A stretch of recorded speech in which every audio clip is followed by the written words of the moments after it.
أعوذ بالله من الشيطان الرجيم.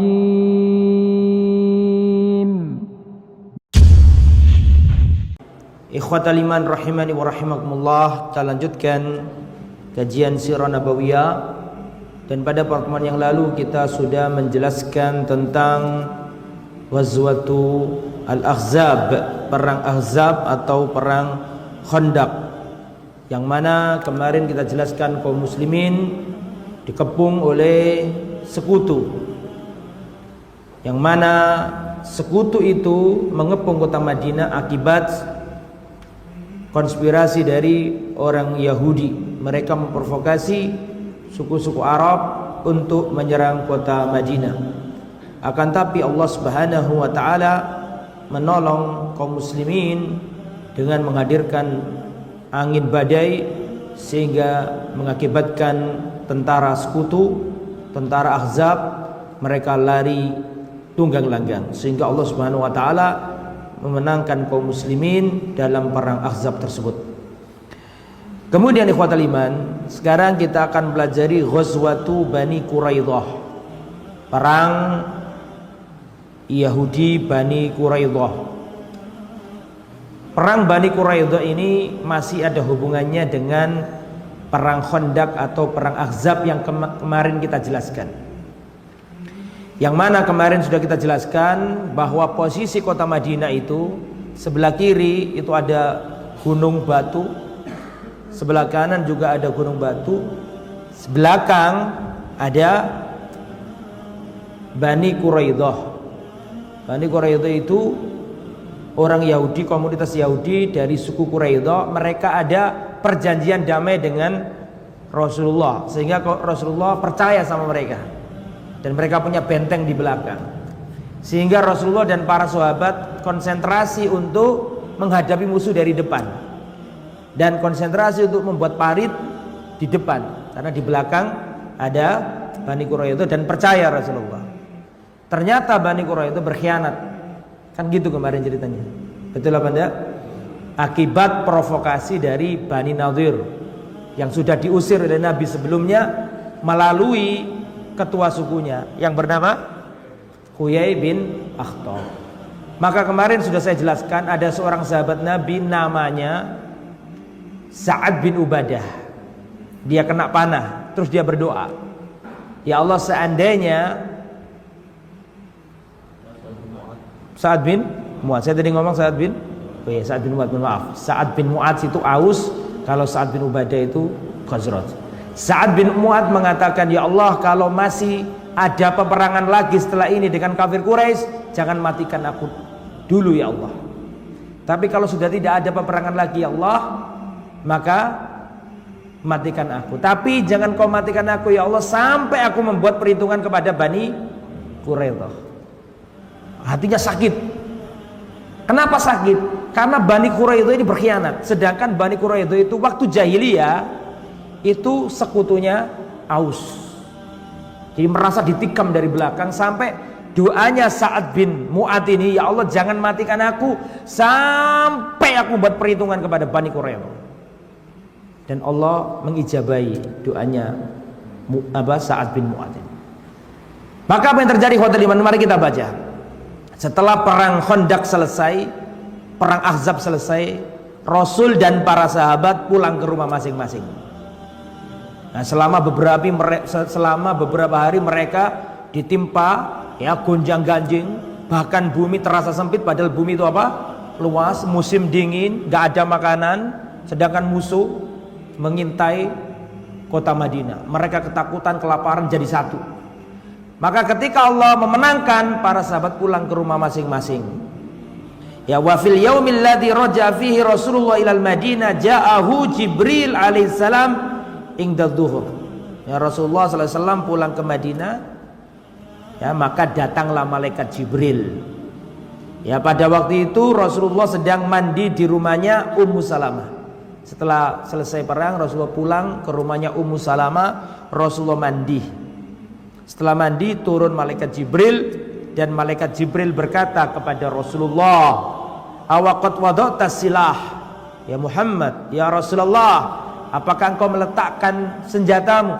apakah engkau meletakkan pedangmu? Fa innal malaikata lam tadha' aslihatahum.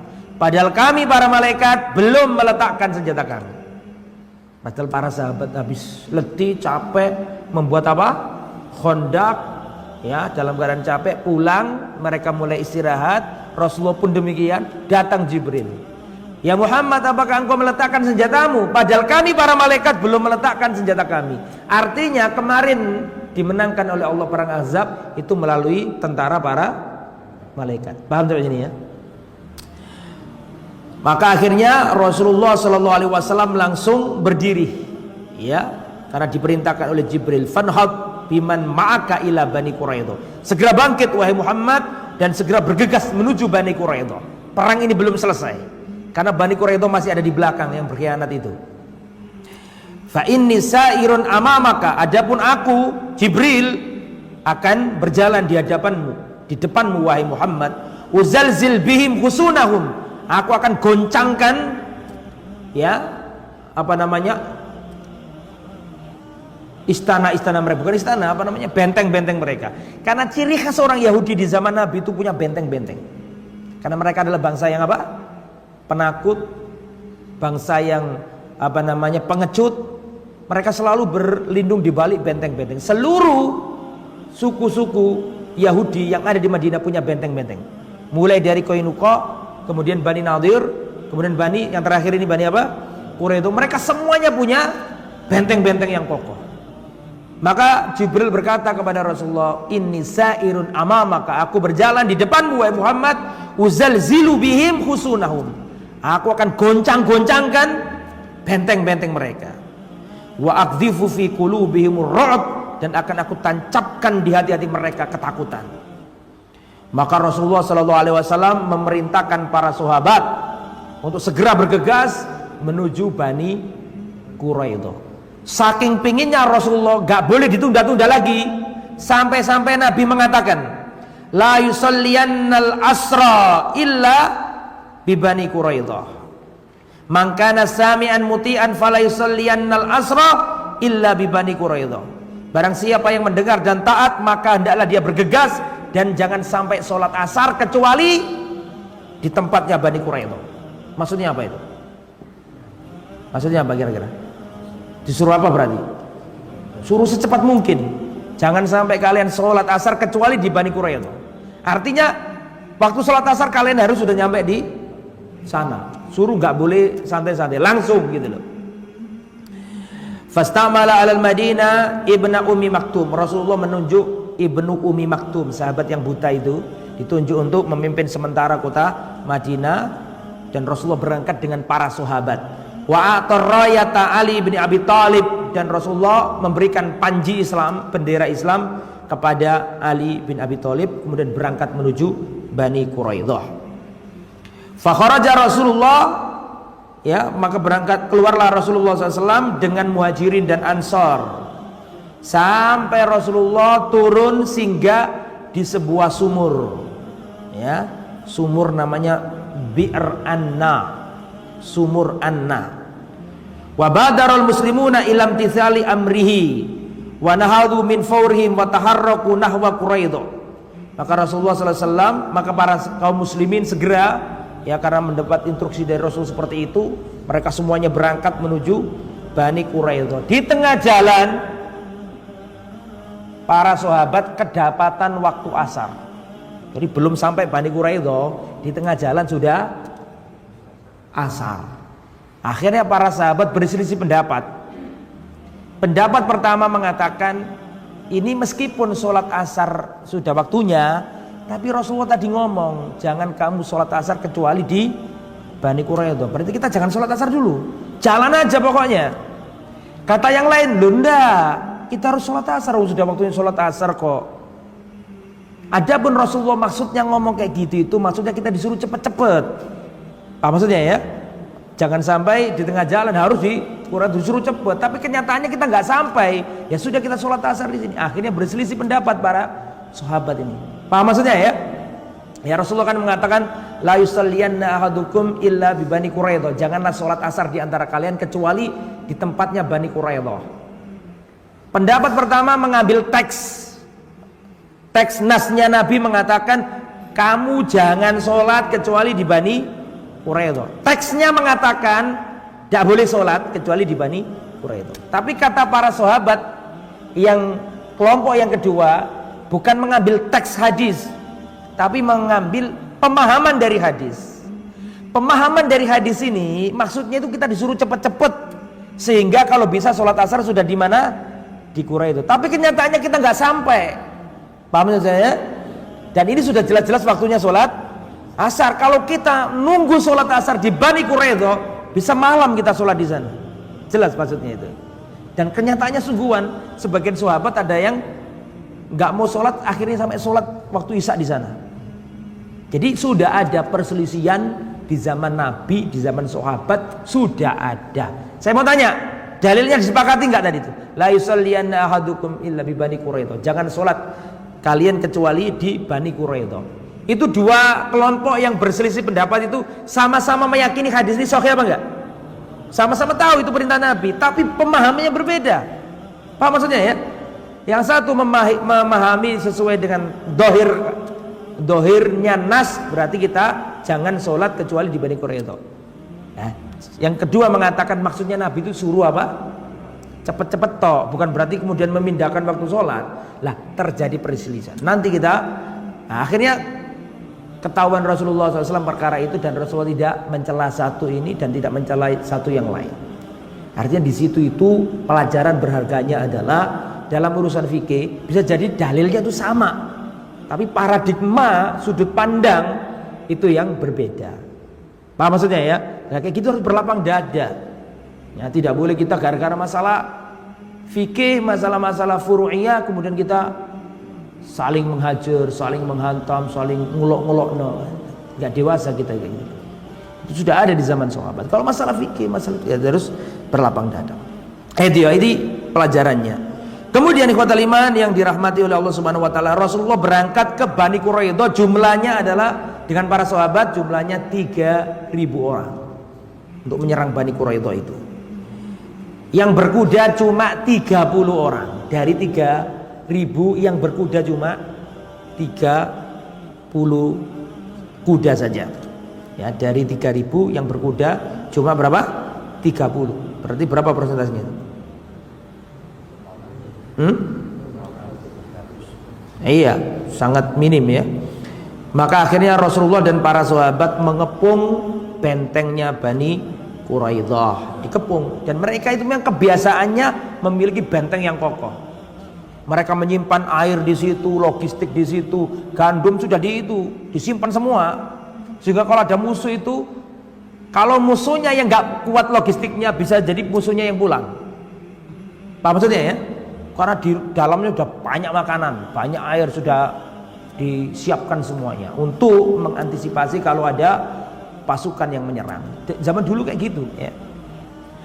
Kemudian ikhwatal iman yang dirahmati oleh Allah Subhanahu wa taala, ketika melihat kaum muslimin seperti itu, padahal seandainya orang-orang Yahudi itu mau bertahan, bisa mereka, dan itu bisa berhari-hari dan bisa berbulan-bulan karena mereka punya logistik yang banyak. Tetapi perang ini tidak cukup perang fisik, tapi ada perang apa?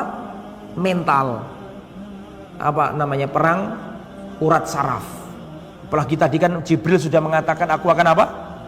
Goncangkan benteng mereka dan aku akan tancapkan di hati-hati mereka ketakutan. Terbukti mereka takut dan memang kebiasaannya Yahudi itu takut. Gelisah mereka dalam akhirnya ketua sukunya ngomong. Siapa ketua sukunya kemarin? Ka'ab bin Asad ngomong ke orang-orang Yahudi yang ada di dalam benteng tersebut. Dikumpulkan semuanya rakyatnya dan diberi 3 opsi sama ketua suku Ka'ab bin Asad ini. Ka'ab bin Asad ini kan sebenarnya dia ini setia sama Nabi. Kemarin saya jelaskan kan, sebenarnya dia itu memegang perjanjian sama Nabi, tapi diprovokasi sama Huyai bin Akhtab, bapaknya Sofia dari Bani Nadir. Kemarin kan gitu ceritanya. Karena didesek-desek terus, diiming-iming, akhirnya terpengaruh kan gitu kemarin. Lah, akhirnya melihat kondisi sudah gak menentu, pasti kalah, tinggal menunggu detik-detik kekalahan saja, dia mengumpulkan rakyatnya, sukunya dikumpulkan. Kemudian Ka'ab bin Asad berkata, saya kasih kalian 3 opsi wahai rakyatku. Pertama, imma an yuslimu wa yadkhulu ma'a Muhammad fi dinihi sallallahu alaihi wasallam. Opsi pertama, kalian masuk Islam semuanya. Ya, dan kalian bersama Muhammad seagama. Fayamanu ala dima'ihim wa amwalihim wa abna'ihim wa nisa'ihim. Kalau demikian, maka darah kalian aman, harta kalian tidak terampas, ya, darah kalian tidak tertumpah, wanita-wanita kalian terhormat, tidak terlanggar kehormatannya. Ini opsi yang pertama. Kalian masuk Islam, dan Muhammad akan mengampuni kita kalau kita masuk apa? Islam. Itu yang pertama. Yang kedua, sebelum pindah ke yang kedua, diingatkan sama Ka'ab bin Asad. Dan kalian tahu bahwa dia itu nabi. Bayangkan ngomong kayak gitu loh. Opsi yang pertama, kalian masuk Islam, kalian akan selamat, darah, harta, nyawa, perempuan semua selamat. Dan kalian tahu bahwa dia itu memang nabi. Diomongkan sama Ka'ab bin Asad itu. Dan memang ada Al-Qur'annya, alladzina atainahumul kitaba ya'rifunahu kama ya'rifuna abna'ahum. Orang-orang yang mendapatkan Taurat, Injil, mereka itu tahu siapa Nabi Muhammad seperti mereka tahu anak kandung mereka sendiri. Mereka tahu. Seperti kisahnya Huyai bin Akhtab yang dulu saya ceritakan itu kan, seperti kisahnya Waraqah bin Naufal, seperti kisahnya Bahira. Orang kalau benar-benar baca Taurat akan paham siapa-siapa Rasulullah SAW. Maka diingatkan sama pemimpin sukunya, Ka'ab bin Asad, kalian yang opsi yang pertama masuk Islam dan selamatlah harta, nyawa dan kehormatan kalian semuanya. Dan kalian pun tahu sebenarnya dia itu nabi. Maka opsi pertama, kalian masuk Islam, selamat. Kalau kalian gak mau, maka kalian harus memilih opsi yang kedua. Dan opsi yang kedua adalah kalian keluar membawa pedang-pedang kalian terhunus. Kita mati-matian melawan Muhammad. Paham maksudnya? Kita mati-matian melawan Muhammad sallallahu alaihi wasallam. Ini pilihan yang nomor berapa tadi? Nomor 2. Dan kita siap-siap dengan kondisi yang terburuk. Ya, gitu maksudnya. Wa imam am yuqtalu dararihim wa nisaihim wa biaidihim wa yahruju ila nabi suyuf muslimin. Tadi yang kedua, ya, kita nyerah apa adanya dan kita akan diadili. Kemudian yang ketiga, imman yahjumu ala rasulillah wa ashabihi, ya, fayaksubuhum yaumas sabti. Nah, yang ketiga, kita tetap melancarkan serangan kepada Muhammad meskipun di hari Sabtu. Padahal mereka kan nggak berani sama hari Sabtu. Orang Yahudi itu nggak boleh melakukan itu pada hari apa? Sabtu. Karena dulu diubah menjadi apa? Kera dan ya kera ya, Qiratul Khonazir, gara-gara melanggar hari apa? Hari Sabtu. Apakah kita mau melanggar lagi? Pilih yang mana? 1, masuk Islam. Ya, atau 2, kalian siap-siap menyerah tapi nggak masuk Islam dan kalian pasti akan eksekusi. Yang ketiga, kalian menyerang dengan senjata-senjata kalian. Diam semuanya, tidak ada satupun yang menjawab. Fa'abau an yujibuhu ila wahidatin min hadhil khisal atsalah. Tidak ada satupun orang dari Yahudi itu yang mengatakan saya pilih nomor 1, saya pilih nomor 2. Nggak ada. Diam semuanya, nggak jawab. Wa hina idzin qala sayyiduhum Ka'ab bin Asad. Di saat seperti itulah Ka'ab bin Asad berkata, karena saking jengkelnya kepada siapa? Kaumnya. Us dikasih opsi, pilihin sing di terserah. Nek pengen selamat sing nomor 1. Kan gitu tadi kan? Diam semuanya karena jengkel Ka'ab bin Asad. Maka Ka'ab bin Asad mengatakan, ma bata rajulun minkum mundu waladathu ummu lailatan wahida minad dahri hazima. Tidak ada seorang pun di antara kalian ini yang bermalam semenjak dilahirkan ibunya dalam kondisi yang punya teguh pendirian. Kalian nggak jelas kalian ini. Gergeten lah gitu. Dikasih opsi gini diam, dikasih opsi diam. Akhirnya jengkel siapa namanya? Ka'ab bin Asad. Dia putus asa dari apa? Dari kaumnya, nggak bisa diandalkan kaumnya. Akhirnya apa yang terjadi? Ka'ab bin Asad mau tidak mau ya turun, nyerah sekali. Nggak ada yang diharapkan dari apa? Kaumnya, ya. illa an yanzilu ala hukmi Rasulillah walakinnahum aradu an yattasilu bi ba'di khulafai minal muslimin. Jadi dia sudah ngerti pasti nggak mungkin menang, pasti kalah, tapi dia ingin minta untuk diizinkan berkonsultasi dulu kepada sekutunya yang ada di Madinah, yaitu Aus. Paham nggak maksudnya? Maka orang Yahudi ini mengutus delegasi kepada Rasulullah untuk diberi izin satu orang dari Aus pergi ke benteng untuk rundingan gimana yang terjadi, enaknya gimana, tolong disampaikan ke Muhammad, terjadi apa, konsolidasi gitu loh, gimana enaknya gitu loh, tolong ya diutus kepada kami satu orang Aus. Karena tadi saya katakan Bani Quraidah ini sekutunya apa? Aus waktu jahiliyah. Sedangkan Bani Qainuqa sekutunya Khazraj. Jelas ya? Akhirnya mereka ba'atu ila Rasulillahi an ursila ilaina Aba Lubabah nastashiruhu. Orang Yahudi minta kepada Rasulullah agar diizinkan satu orang menghadap ke bentengnya namanya Abu Lubabah. Maka akhirnya Rasulullah mengizinkannya, sudah Abu Lubabah kamu berangkat menuju ke sana. Paham maksudnya ya? Abu Lubabah itu sebagai perantara antara Yahudi sama Rasulullah, karena Abu Lubabah ini dari Aus dan Abu Lubabah ini adalah sekutunya orang Yahudi Bani apa tadi? Bani Quraidah waktu jahiliyah. Oke, akhirnya berangkatlah Abu Lubabah. Ketika Abu Lubabah ini masuk ke benteng, itu anak-anak kecil nangis-nangis, para perempuan nangis-nangis, ya mereka sudah ketakutan gitu, karena dikepung oleh Rasulullah dan para sahabat. Akhirnya melihat kondisi seperti itu, kasihan, timbul kasihan Abu Lubabah kepada mereka ini. Kemudian ditanya sama Sa'ad bin, siapa tadi?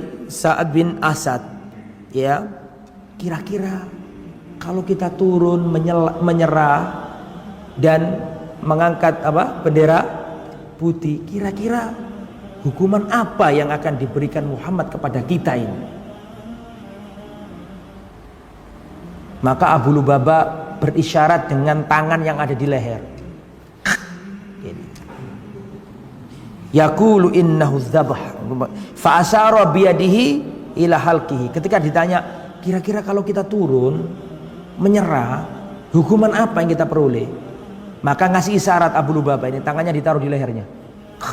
Maksudnya pasti mati ente ini kalau nyerah. Nah. Tsumma alima min fawri annahu khana Allah wa rasulahu. Setelah menyatakan itu di depan musuh, Abu Lubabah ini sadar bahwa dia ini berbuat salah. Artinya kan Abu Lubabah ini membocorkan rahasia Nabi. Wong Nabi belum ngomong kok dia sudah mendahului keputusan Nabi. Paham maksudnya kan? Ini nggak boleh ini. Ya kan? Gak boleh ya dilakukan Abu Lubabah ini. Maka Abu Lubabah merasa berdosa dan tahu bahwa dia ini berkhianat, ngasih tahu musuh tentang apa yang akan terjadi. Maka Abu Lubabah datang ke Rasulullah. Dia langsung ya, mohon maaf, lam yarji ila Rasulullah. Dia tidak datang ke Rasulullah, Abu Lubabah ini, karena merasa berdosa. Kok aku ngomong gitu ya? Harusnya aku tidak membocorkan masalah itu ke orang Yahudi tadi. Kepikiran, akhirnya dia nggak ke Rasulullah, tapi dia langsung ke Masjid Nabawi. Dan dia mengikat dirinya di tiang Masjid Nabawi. Dan dia bersumpah, demi Allah, aku tidak akan melepaskan ikatan ini sampai Rasulullah sendiri yang melepaskannya. Dan aku berjanji aku tidak akan masuk lagi ke Bani Quraidah selama-lamanya. Maka Rasulullah tahu kabar ini, bahwa Abu Lubabah menyampaikan itu kepada orang Yahudi, bahwa hukumannya adalah hukuman apa tadi? Bunuh. Akhirnya Rasulullah berstatement, Abu Lubabah telah melakukan itu. Seandainya tadi dia terus terang kepadaku dan datang kepadaku dan minta agar aku memohonkan ampunan kepada Allah untuknya, niscaya aku akan mendoakan dia supaya Allah mengampuninya. Tapi dia nggak datang ke aku, tapi dia mengikat apa? Dirinya di masjid. Ya sudah, aku nggak akan melepas dia. Misalnya dewe jalur dilepas dewe. Aku tidak akan melepaskan dia sampai Allah nyatakan turun ayat bahwa dia diberi tobatnya, baru aku lepas. Paham gak maksudnya? Seandainya dia datang kepadaku langsung dan mengakui kesalahannya dan minta maaf, minta tolong kepada aku agar aku memohon ampun kepada Allah, ini saya aku lakukan dan dia dimaafkan. Tapi karena dia gak datang ke aku langsung mengikat dirinya, ya sudah, biarkan aja sampai turun wahyu, dia diterima tobatnya, baru nanti aku lepas. Jadi semuanya sibuk untuk menghadapi Bani Quraidah. Abu Lubabah ini mengikat dirinya begini. Kalau sudah waktunya sholat, datang istrinya, dilepas, sholat bareng. Kalau sudah selesai sholat, dia diikat lagi. Kemudian dikasih makan sama istrinya. Saking patuhnya sahabat kepada Rasulullah, saking pinginnya dosanya dia apa? Diampuni oleh Allah Subhanahu wa taala. Kemudian ikhwatal iman, selanjutnya ketika Rasulullah sallallahu alaihi wasallam ya sudah bersiap-siap untuk mengeksekusi mereka, menghukum mereka, maka datanglah ya mereka sudah nyerah turun semuanya. Karena Allah Subhanahu wa taala timpakan ketakutan dalam diri mereka. Kemudian ikhwatal iman yang dirahmati oleh Allah Subhanahu wa taala, turunlah mereka. Rasulullah memerintahkan untuk diikat. Para lelaki-laki diikat-ikat semuanya. Wanitanya ditawan. Dan yang bertugas ini adalah Muhammad bin Maslamah. Seperti yang saya katakan, ini sahabat Nabi sering ditugaskan Nabi dalam hal-hal yang apa? Yang penting, kayak pasukan khusus gitu loh. Siapa namanya?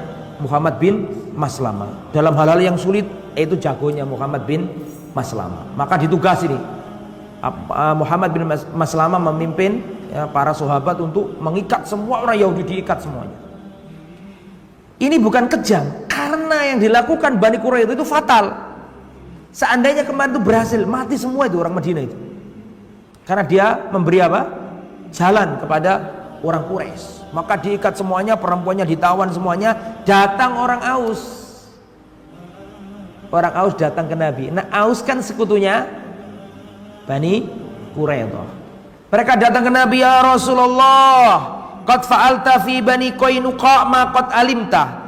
Ya Rasulullah, engkau telah melakukan kepada Bani Qainuqa sebagaimana yang sudah engkau ketahui.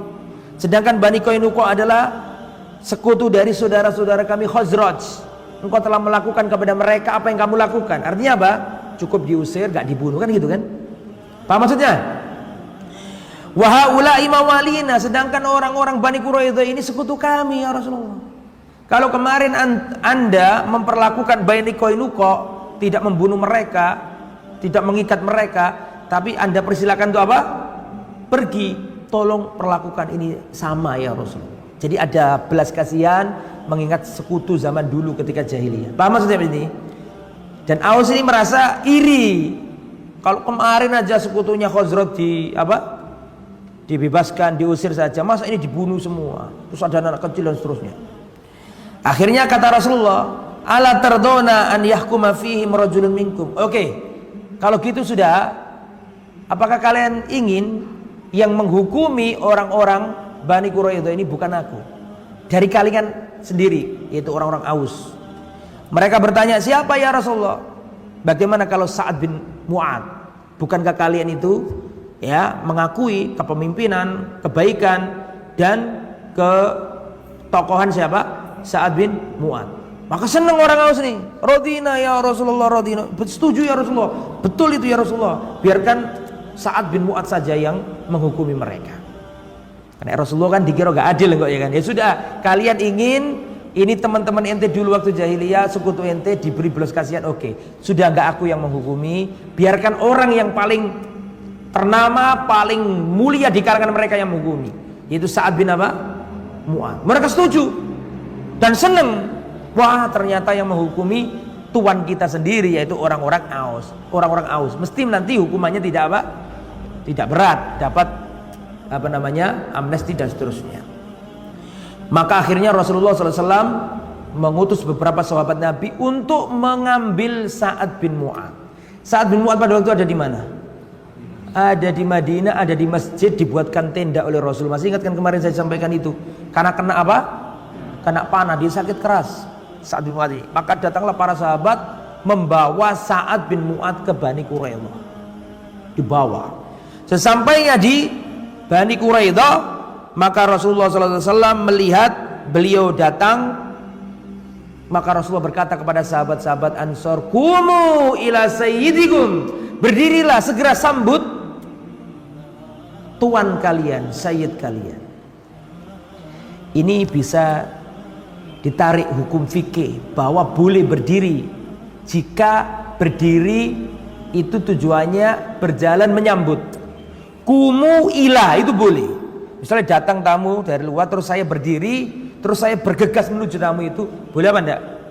Boleh, itu berdiri yang boleh. Tapi berdiri yang nggak boleh itu koma lahu, itu yang nggak boleh.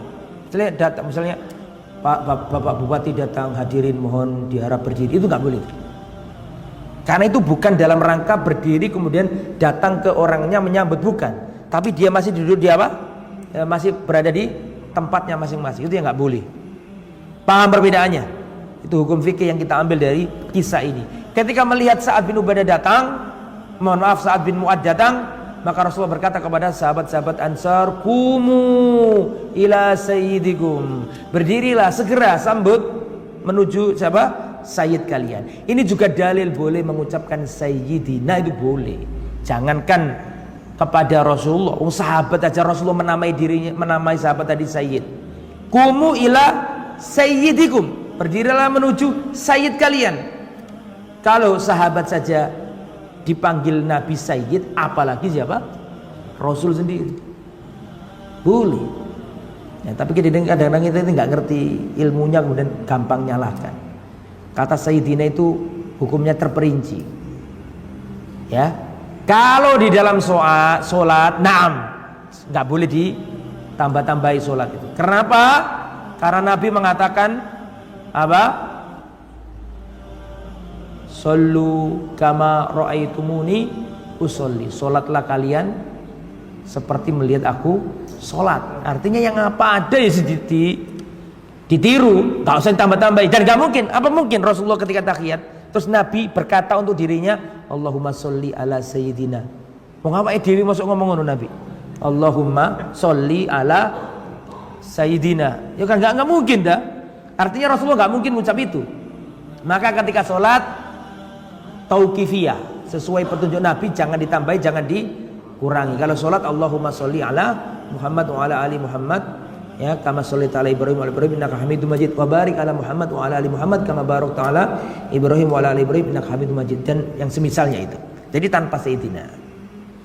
Adapun di luar salat dan di luar sholawat sesekali boleh. Misalnya Allahumma sholli ala sayyidina Muhammad, boleh. Adapun tidak sholawat, tidak sholat, boleh. Maksudnya gimana Ustaz tidak sholawat, tidak sholat? Misalnya gini, saya ngomongnya, ya jamaah kita harus berpegang teguh dengan sunnah Sayyidina Rasulullah Sallallahu Alaihi Wasallam. Boleh nggak itu? Karena itu bukan sholat, bukan sholawat. Paham nggak maksudnya? Nah seperti itu. Nah termasuk ini, ketika Sa'ad bin Mu'ad datang, maka Rasulullah berkata kepada para sahabat, "Qumu ila sayyidikum." Berdirilah segera sambut sayyid kalian. Dan Rasulullah juga pernah mengatakan, "Ana sayyid walad Adam." Saya adalah sayyidnya anak-anak Adam.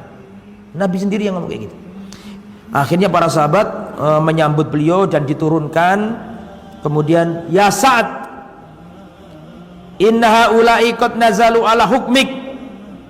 Sahabat-sahabat berkata, "Ya Sa'ad, inna haula'i qad nazalu ala hukmik." Mereka sepakat untuk dihukumi dirimu. Qal, maka Sa'ad bin Mu'ad berkata, "Hukmi nafidun alaihim." Hukumku akan mengenai mereka. Qalu, semua sepakat, Rasulullah, para sahabat sepakat, iya, Anda yang memutuskan. Akhirnya Sa'ad bin Mu'ad mengatakan, "Hukumanku nanti akan berlaku bagi seluruh kaum muslimin yang ada di tempat ini." Kemudian melihat Rasulullah sambil menunjukkan penghormatan, ya, kemudian dan juga kepada Rasulullah. Rasulullah sendiri mengatakan, "Iya, bahkan keputusan itu harus aku terima." Rasulullah sampai kayak gitu loh. Artinya nyerahkan benar-benar kepada siapa? Sa'ad bin Mu'ad. Dan itu orang-orang Aus seneng. Yahudi pun seneng. Karena pikiran mereka mesti ini konco dewe kan gitu kan. Gak terlalu nemen-nemen lah gitu. Ya jelas dihukum jelas, tapi gak nemen-nemen gitu loh. Sebagaimana Bani Qainuqa kemarin kan gitu kan. Sama Khazraj. Ini Aus. Paling nanti dikasih keringanan lah, gak sampai bunuh gitu kan. Padahal selama ini Sa'ad bin Mu'ad itu maka kata orang Jawa apa maka gitu? Nahan, sakit hati. Bahkan di antara doanya apa? Ya Allah, jangan matikan aku sampai aku buat apa? Perhitungan kepada Bani Quraisy. Lah Bani Quraidah gak ngerti, dikira wah insya Allah gampang lah ini konco dhewe. Padahal selama ini Sa'ad bin Mu'adz sakit itu sambil memendam rasa sakit hatinya kepada Bani Quraidah. Kok bisa sekutu teman dari dulu kok menikam dari belakang. Setelah itu diam semuanya. Fa inni ahkumu, ditunggu orang banyak ini, penasaran nih, deg. Kira-kira apa itu? Ketika mereka penasaran, Sa'ad bin Mu'adz berkata, fa inni ahkumu fihim an yuktar rajul atau an yuktar rijal. Hukum saya berlaku kepada mereka para laki-laki, penggal kepalanya. Waktu sabad daria, anak-anak kecil tawan. Untuk samul amwal, dan harta mereka akan dibagi. Ini keputusan saya. Ketika Sa'ad bin Mu'adz ngomong kayak gitu tuh, langsung Rasulullah berkata, laqad hakamta fihim ya bihukmillahi min fawqi sab'i samawat. Engkau wahai Sa'ad telah berhukum dengan hukum Allah dari langit tingkat 7. Jadi yang diomongkan Sa'ad itu sebenarnya itu yaitu yang diomongkan siapa? Rasulullah SAW. Tapi Rasulullah tahan, ternyata Allah Subhanahu Wa Taala hukum mereka melalui lisannya siapa tadi? Dan makanya ketika Sa'ad bin Mu'adz ngomong kayak gitu, langsung disaut sama Rasul. Rasul berkata, engkau telah menghukum mereka dengan hukuman Allah yang turun dari langit tingkat 7. Ini dalil Allah ada di atas. Ini juga dalil bahwa Allah ada di mana? Di atas. Akhirnya kaget semuanya orang. Loh, kok gini hasilnya? Ya. Ternyata lebih dahsyat ini. Ya, karena pengkhianatan kan. Akhirnya semua orang Yahudi disuruh, orang yang dewasa diikat semuanya dan disuruh gali. Ini nih, perhatikan saya, kisah ini tidak akan dilupakan oleh orang Yahudi sampai detik ini. Ini sunggari loro hati nih wong Yahudi sampai detik ini. Yo kisah ini mbah buyut mereka dipenggali di sini nih. Makanya bencinya nggak ketulungan mereka. Akhirnya apa yang terjadi? Mereka dibariskan, dibuat apa namanya parit, disuruh datang 2 orang penggal masuk, datang lagi penggal masuk. Di saat seperti itu kaumnya ngomong sama Sa'ad bin Asad. Sa'ad bin Asad, ya orang Yahudi tadi lah, Ka'ab bin Asad. Ini kan orang Bani Quraidah ini nggak pinter gitu loh. Sudah dikasih 3 opsi, menang nggak gelem ngomong. Akhirnya saya itu dalam kondisi genting kayak gitu itu, dipanggili 2 orang penggal, dipanggil orang. Mereka bertanya kepada ketua sukunya, kira-kira yang dipanggil tadi diapain ya? Dalam kondisi kayak gini masih belum paham. Afi kulli mautin la taqilun. Saking gregetannya ketua sukunya, sampai detik yang kayak gini pun kalian masih belum paham apa yang terjadi. Ya, bukannya kalian melihat setiap orang yang dipanggil gak kembali lagi? Artinya kamu itu mati nanti itu. Itu digituin sama siapa? Ketua sukunya masih belum paham bahwa mau dieksekusi. Wadzahib minkum la yarji. Tidakkah kalian lihat setiap orang yang dipanggil gak kembali lagi? Itu artinya kamu dibawa ke sana dibunuh. Masih belum paham mereka. Ya. Dan itu jumlah mereka ada 600 orang dieksekusi Nabi. Yang kecil-kecil yang belum balik dibiarkan, nggak dibunuh. Tapi yang nggak jelas itu balik apa enggak ini. Rasulullah suruh memeriksa rambut kemaluannya. Idza yambut, kalau keluar rambutnya langsung penggal kepalanya. Kalau nggak tumbuh dibiarkan hidup.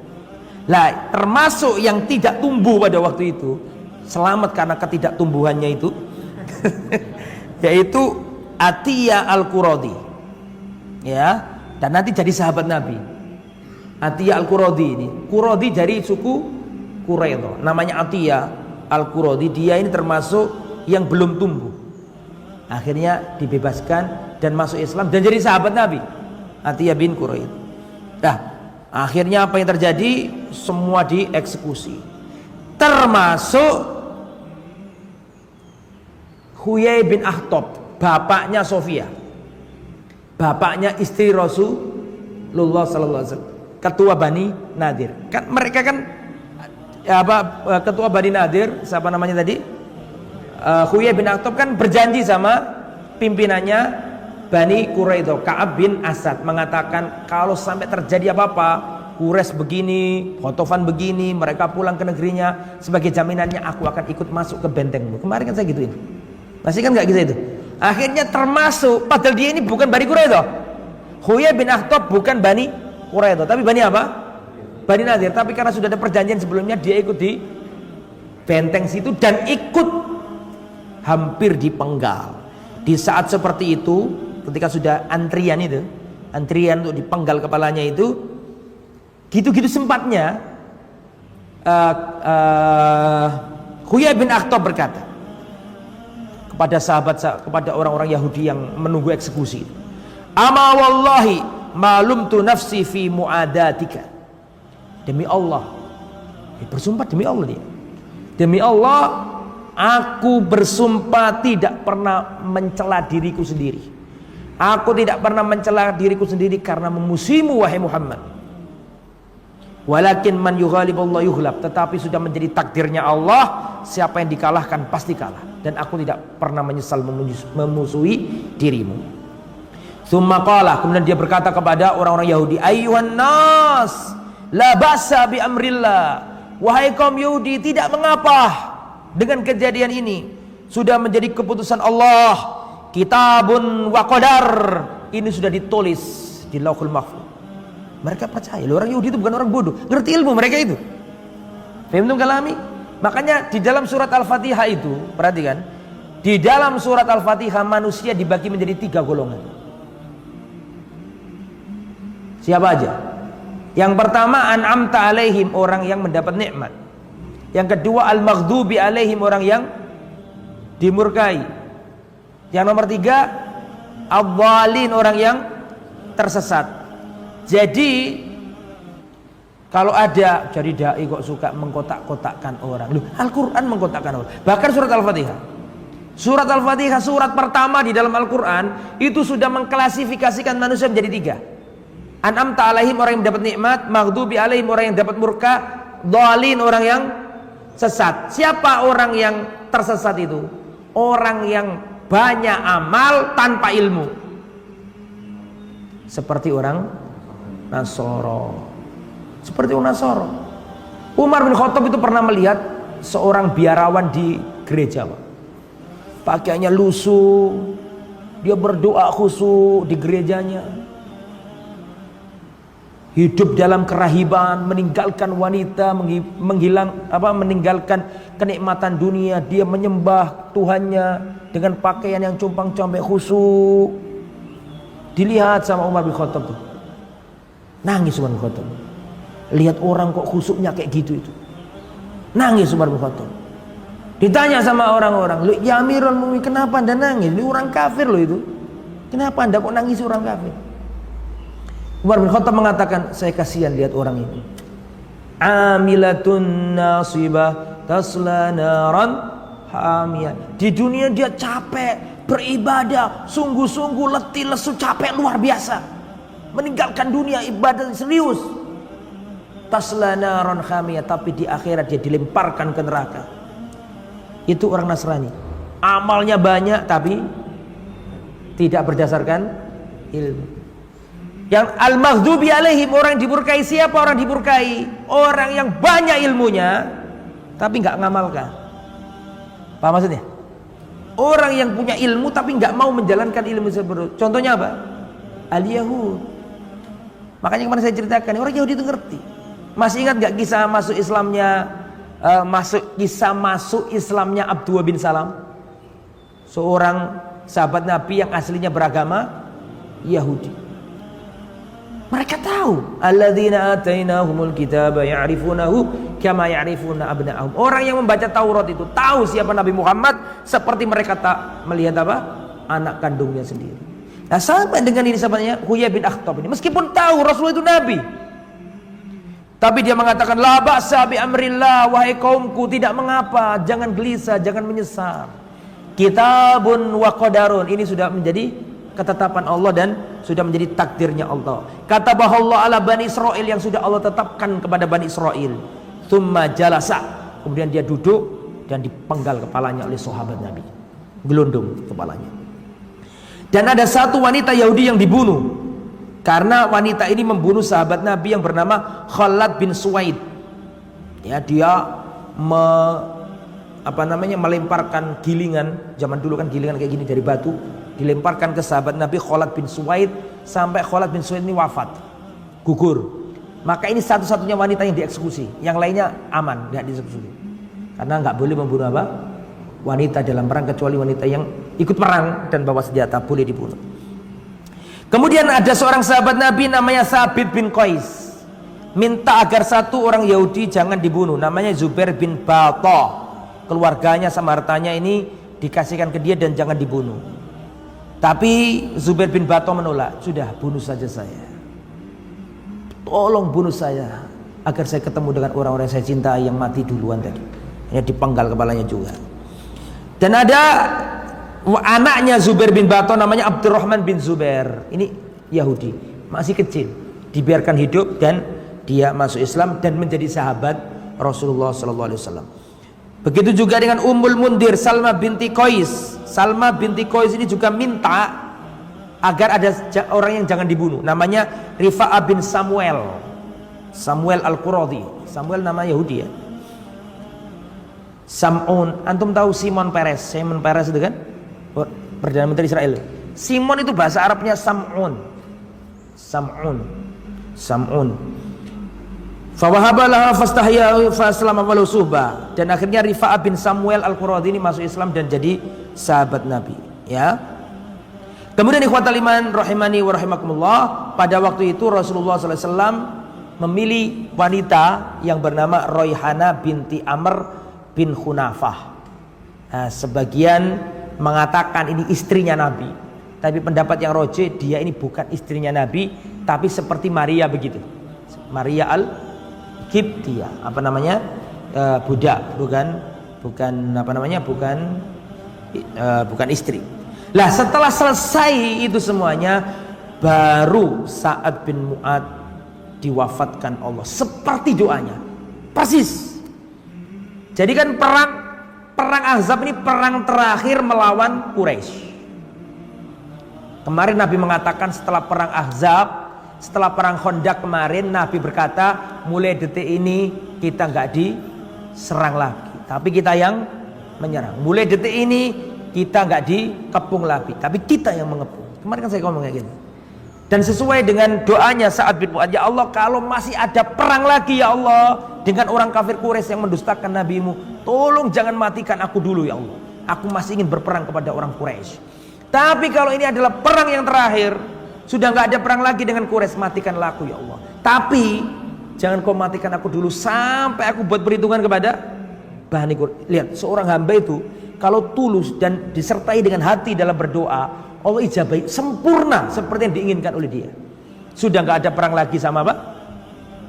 Quraisy, dan ini adalah perang yang terakhir, dan beliau bisa mengeksekusi dan menghukumi siapa tadi? Bani Quraisy. Setelah itu wafat. Ya ahlal khaymah madza alladhi yatina min qablikum fa idza Sa'ad yahdu jirhu daman famata minha. Saya katakan tadi kan, Sa'ad bin Mu'adz itu tempatnya ada di kemah, kemahnya ditaruh di Masjid Nabawi. Sengaja Rasulullah menyuruh para sahabat buat kemah. Di situ ada Sa'ad bin Mu'adz supaya Rasulullah gampang menjenguk. Ditaruh jadi di masjid itu ada kemahnya. Disitulah Sa'ad bin Mu'adz dirawat di situ itu. Wafat. Ketika wafat, maka Rasulullah SAW dalam hadis sahih riwayat Bukhari dan Muslim, ketika mendengar wafatnya Sa'ad bin Mu'adz, Rasulullah berkata, ihtazza arsyur rahman limautis Sa'ad ibn Mu'adz. Ya, bergetar arsy-Nya Allah karena kematian Sa'ad bin Mu'adz. Ini satu-satunya orang yang dikabarkan bahwa kematiannya itu membuat arsy-Nya Allah goncang. Saking gedene wong iki di sisi Allah Subhanahu wa taala. Sa'ad bin Mu'adz dijamin masuk surga dengan itu ya. Ini diriwayatkan Imam Bukhari dan Muslim. Kemudian wasahau Tirmidzi min hadisi Anas qala ma hamilat janazat Sa'ad bin Mu'adz qala al munafiqun ma akhaffat janazatahu Faqala Rasulullah innal malaikata kanat tahmiluhu. Ketika orang-orang menandu jenazahnya siapa? Sa'ad bin Mu'adz, orang-orang munafik mengatakan, alangkah ringannya jenazah ini. Kok ringan ya, kok nggak seperti biasanya? Kata orang munafik nih. Maka Rasulullah berkata, innal malaikah kanat tahmiluhu. Sesungguhnya para malaikat memikulnya. Luar biasa ini. Siapa namanya? Setelah itu baru turun wahyu kepada Rasulullah bahwa Abu Lubabah dimaafkan Allah. Itu masih di sana. Belum selesai ceritanya. Masih ada saudara kita yang terikat di mana tadi? Di masjid. Namanya siapa tadi? Abu Lubabah. Jadi rangkaian kisah ini nggak ikut beliau. Gara-gara merasa bersalah tadi. Masih di masjid. Ya setiap kali waktu sholat dibuka sama istrinya. Selesai sholat diikat lagi. Waktunya makan dikasih makan sama istrinya. Sampai dapat kabar bahwa dirinya dimaafkan. Para sahabat mendatanginya. Selamat, Allah menerima tobatmu. Kemudian dilepaskan sama sahabat. Jangan. Wallahi jangan dilepas. Sampai Rasulullah yang lepas.